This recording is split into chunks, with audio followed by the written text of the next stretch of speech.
নমস্কার বন্ধুরা, আমি সুস্মিতা ভট্টাচার্য, বাস্তু ভিশনস উইথ সুস্মিতার এই এপিসোডে আপনাদের সকলকে স্বাগত জানাই। ভালো থাকুন এবং চারপাশটাকে ভালো রাখুন, এটাই তো হচ্ছে মূল মন্ত্র আমাদের, তাই না? প্রত্যেক দিন ভালো থাকার জন্য আমরা কত কিছু না করি।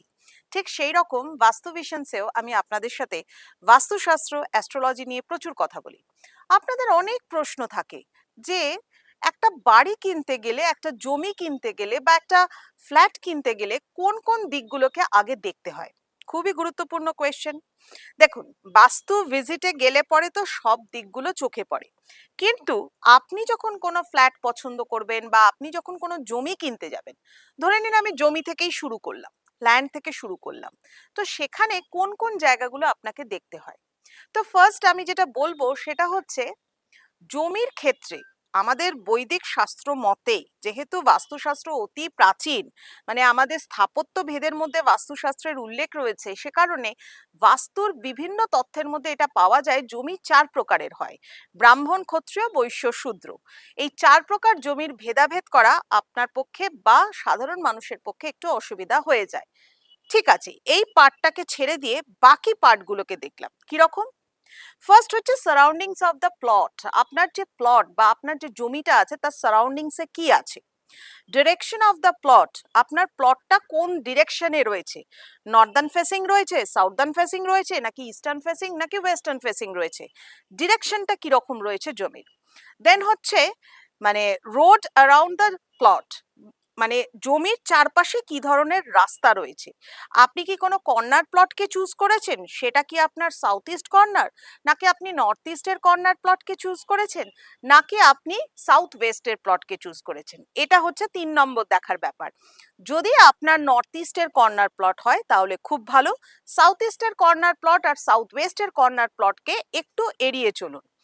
বাড়ির চারিদিকে মানে প্লটের চারিদিকে কি রয়েছে সেটাও দেখার বিষয়, সেটা কিন্তু আপনি যখন ফ্ল্যাট কিনছেন সেটাও দেখার বিষয়। কিরকম, একটা মাল্টি স্টোরেড বিল্ডিং এর মধ্যে যখন আপনার ফ্ল্যাট হচ্ছে, সেখানে আপনার পাশে কোনো লিফট আছে কিনা, কোনো ডাক্ট, আপনার রেক্ট্যাঙ্গুলার শেপ কোনো রকম কোনো বা স্কোয়ার শেপের কোনো মানে অকুপাইড এরিয়ার মধ্যে সেই জায়গায় কোনো একটা জায়গায় সেই লিফটের পোর্শন ঢুকেছে কিনা, স্টেয়ার কেসের পজিশন কোন দিকে রয়েছে, মানে সেটা কিন্তু আমাদের প্লটের ক্ষেত্রেও অবশ্যই প্রযোজ্য। আপনি যখন বাড়ি তৈরি করবেন সেখানে যেরকম স্টেয়ার কেসটা দেখতে হবে, আপনি যখন একটা বাড়ি কিনতে যাবেন, একটা ফ্ল্যাট কিনতে যাবেন, সেখানেও কিন্তু দেখতে হবে এই ব্যাপারগুলোকে। নেক্সট হচ্ছে অবস্ট্রাকশন অফ দ্য প্লট। প্লটের বাইরের দিকে বা আপনার মানে মেন এন্ট্রান্সের বাইরের দিকে যদি আপনি ফ্ল্যাট কেনেন, তার যদি অপোজিটে লিফট থাকে তাহলে কিন্তু অত্যন্ত অশুভ, সেই ধরনের ফ্ল্যাটটাকে কিন্তু অবশ্যই এড়িয়ে চলবেন। বা যখন আপনি কোনো জমি কিনতে যাচ্ছেন বা কোনো পুরনো বাড়ি কিনতে যাচ্ছেন, সেই জমির বা প্লটের সামনের দিকে কোনো রকম ভাবে কোনো যদি পয়জন অ্যারো থাকে, পয়জন অ্যারো হচ্ছে দুটো বাড়ির মধ্যিখানে সরু অংশ, পয়জন অ্যারো হচ্ছে কোনো একটা বড় বাড়ি, বিশাল বড় বিল্ডিং একদম আপনার জমির সামনেই পড়ে যাচ্ছে, যেটা আপনার ওপরে, আপনার জমির ওপরে একটা পয়জন অ্যারোর এফেক্ট ক্রিয়েট করছে। এই পয়জন অ্যারোর চ্যাপ্টারটা কিন্তু অনেক বড়, মানে এটা বোঝাতে গেলে কিন্তু অনেকটা সময় লাগবে।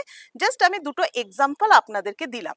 মানে কোনো নেগেটিভ ভাইব্রেশন ক্রিয়েট হচ্ছে বা আপনার জমির থেকে বড় কিছু আপনার দিকে ধেয়ে আসছে, এই রকম ধরনের যেন কোনো কিছু না থাকে। বা কোনো টি শেপ রোড বা কোনো একদম সামনের দিকে কোনো রোড সোজা বেরিয়ে গেছে, এই ধরনের জমিটাকে কিন্তু আপনি অ্যাভয়েড করে চলবেন।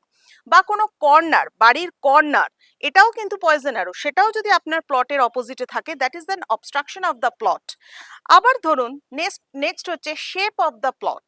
প্লটের শেপ কি রকম ধরনের রয়েছে, যদি রেক্ট্যাঙ্গুলার, যদি অক্টাগোনাল, যদি হেক্সাগোনাল, যদি স্কোয়ার জমি হয় খুব ভালো। যদি আপনি বিজনেস পারপাসে কোনো জমি নিচ্ছেন বা কোনো জায়গা নিচ্ছেন বা কোনো অ্যাপার্টমেন্ট নিচ্ছেন, সেটা যদি সার্কুলার হয়, অবলং শেপ হয়, ওভাল শেপ হয়, তাহলে খুব ভালো। বাট রেসিডেন্সিয়াল পারপাসে কিন্তু সার্কুলারটা ভালো না। রেসিডেন্সিয়াল পারপাসে অবশ্যই কিন্তু আপনাকে রেক্ট্যাঙ্গুলার শেপ প্লট বা আপনাকে স্কোয়ার শেপ প্লট বা আপনাকে নিতে হবে হচ্ছে অক্টাগোনাল, হেক্সাগোনাল। এরপরে আসছে রিট্রাকশন অফ দ্য প্লট। যদি আপনার জায়গার মধ্যে কোনো রিট্রাকশন থাকে, মানে যে জায়গাটা কেটে বেরিয়ে গেছে, যদি এল শেপের আপনার ফ্ল্যাট হয় বা এল শেপের প্লট হয় বা যদি আপনার ইউ শেপের প্লট হয় বা যদি ধরুন একটা যখনই দেখবেন একটা কর্নার কেটে বেরিয়ে গেছে, কাট অফ হয়ে গেছে, তখন কিন্তু সেখানে আর চারটে কোণ থাকে না। চারটে কোণ কি থাকে বলুন? চিন্তা করে ভালো করে বলুন বা হাতে ড্র করে আপনারা বলুন। চারটে কোণ কিন্তু তখন থাকে না, তখন কিন্তু হয়ে যায় 5টা কোণ, 6টা কোণ, 7টা কোণ এসে যায়। মানে কর্নার গুলো অনেকগুলো বেরিয়ে যায়। তার মানে যখনই 360 ডিগ্রি অ্যাঙ্গেলের মধ্যে যখনই আপনার কর্নার অনেকগুলো বেরিয়ে যাচ্ছে, সেখানে কিন্তু একটা কর্নারও 90 ডিগ্রি থাকছে না। 90 ডিগ্রি থেকে নয় বেশি নয় কম এসে যাচ্ছে, এটাও কিন্তু অত্যন্ত খারাপ। দেন হচ্ছে extension of the plot. Extension of the plot মানে হচ্ছে কোনো জায়গা কোনো দিকে এক্সটেন্ডেড হয়ে বেরিয়ে আছে। যে প্লটে north east corner extended, that is very auspicious. But যে প্লটের মধ্যে মানে সাউথ ওয়েস্ট কর্নার এক্সটেন্ডেড বা সাউথ ইস্ট কর্নার এক্সটেন্ডেড বা নর্থ ওয়েস্ট কর্নারগুলো এক্সটেন্ডেড, তাহলে কিন্তু সেই প্লটগুলো অবশ্যই এড়িয়ে চলুন। এবং এই পয়েন্টগুলোকে মাথায় রেখে যখন কোনো জমি কিনবেন বা ফ্ল্যাট কিনবেন, বেসিক এই পয়েন্টগুলোকে মাথায় রাখুন। এছাড়াও আরও আছে, আর যদি জানতে ইচ্ছা করে আমাকে কমেন্টসে জানান। অবশ্যই আগামী অন্যান্য এপিসোডগুলোতে আপনাদের সাথে কিন্তু এগুলো নিয়েই কথা বলবো। ভালো থাকুন, সকলকে ভালো রাখুন।